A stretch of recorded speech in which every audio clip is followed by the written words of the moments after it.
In a small, quiet town nestled in the hills, there lived a young man named Ryu. He was a man of ambition, driven by his desire to succeed. But there was something about him that set him apart from others. He had an inner voice, constantly whispering in his ear. At first, this voice seemed like a helpful guide, offering advice and urging him to push harder, to achieve more. But soon, the voice began to grow louder, more insistent, and more demanding. It told Ryu that he was never enough, that no matter how hard he tried, it would never be enough. The pressure mounted, and Ryu started to feel like he was suffocating under the weight of his own expectations. Every decision, every action, was judged by the harsh voice in his head. He had become a prisoner of his own mind. Ryu's frustration grew with each passing day. No matter how hard he worked, the voice in his head would always find something to criticize. He started losing his sense of self-worth, feeling as though no matter what he accomplished, it was never enough. One evening, after a long day of work, Ryu stood at the edge of the town, looking out over the valley below. The sun was setting, casting a golden glow across the landscape, but Ryu could barely see it. The only thing he could hear was the voice in his head, louder than ever. "You'll never be good enough," it said. "No matter how much you achieve, you'll always fall short." The weight of the voice felt like a heavy chain around his neck. He felt trapped, as though there was no way out. The more he tried to escape it, the more the voice tightened its grip. One night, as Ryu sat alone by the fire, reflecting on the overwhelming pressure in his life, an old woman appeared at the edge of the firelight.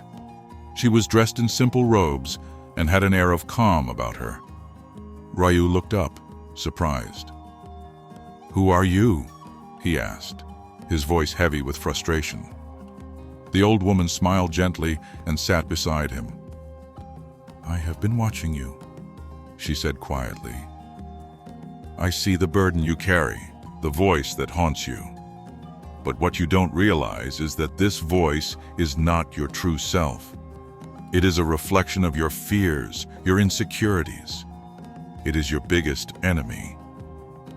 Ryu listened intently, but the voice in his head began to shout louder. "Don't listen to her. You're not enough." The old woman turned to him and said, "The only way to silence the enemy within is to stop listening to it. If you're ready to stop listening to the voice that holds you back and start living your true life, hit that subscribe button and ring the bell for more wisdom." The old woman turned to Ryu and said, "You must understand that the voice inside your head is not your enemy. It is your perception of the world that has created it. Just as the mind creates illusions, it also creates limitations. To truly silence this voice, you must practice something simple but powerful." She handed him a small stone from the ground. "Hold this stone," she instructed. "Now, look at it closely. Notice its shape, its texture, and its weight.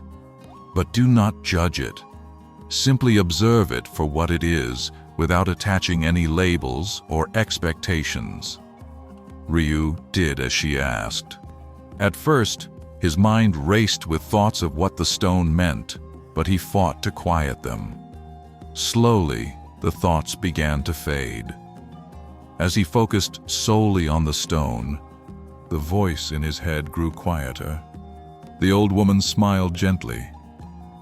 "You see, the more you detach from your thoughts, the less power they have over you." As Ryu held the stone in his hand, something profound began to happen. His mind, which had once been a chaotic storm of thoughts and worries, began to calm. The pressure to constantly analyze and control faded away.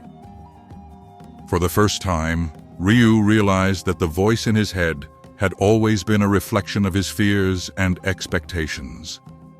He had been allowing his thoughts to dictate his life, giving them more power than they deserved.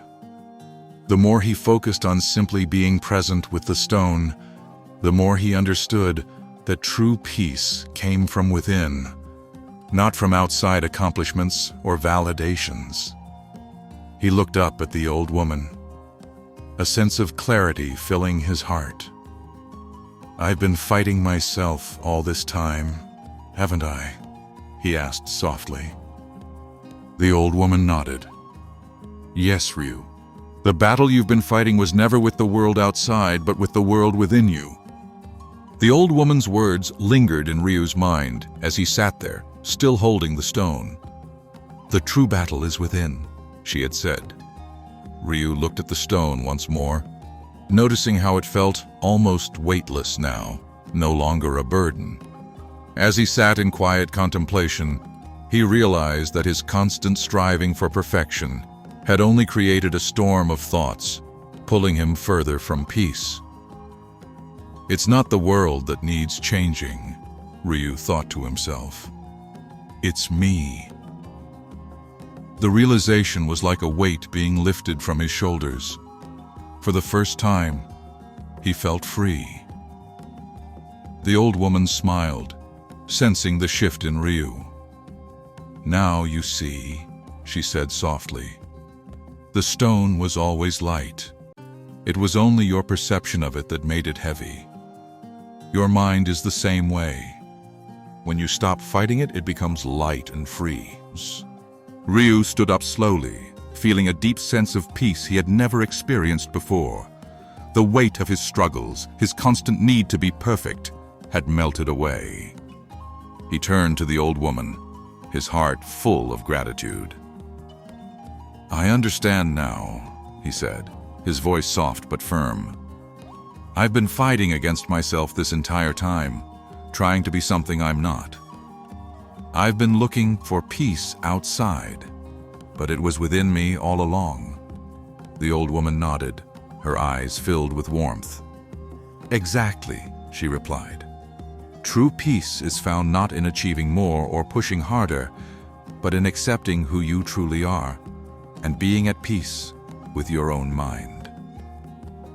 Ryu felt a sense of clarity wash over him, like the first rays of sunlight breaking through a dark cloud. He had spent so much time running from his own thoughts, but now he could finally stop running. As the evening sky turned a deep shade of purple, Ryu stood on the edge of the river, feeling more at peace than he ever had in his life. The old woman, now a quiet presence beside him, watched the water flow. "You've learned the most important lesson, Ryu," she said softly. "The greatest enemy you will ever face is the one inside your own mind. Once you learn to silence that voice, everything else will fall into place." Ryu nodded, the weight of her words sinking in. He had spent so much of his life fighting his own thoughts, his own fears. But now he understood that peace was not something to be chased or forced. It was something to be embraced. He looked at the old woman, gratitude filling his heart. "Thank you," he whispered. As she smiled and disappeared into the shadows, one final question lingered in his mind. What would happen if we all stopped fighting ourselves? What if the war we're trying to win outside is the one we've already lost within?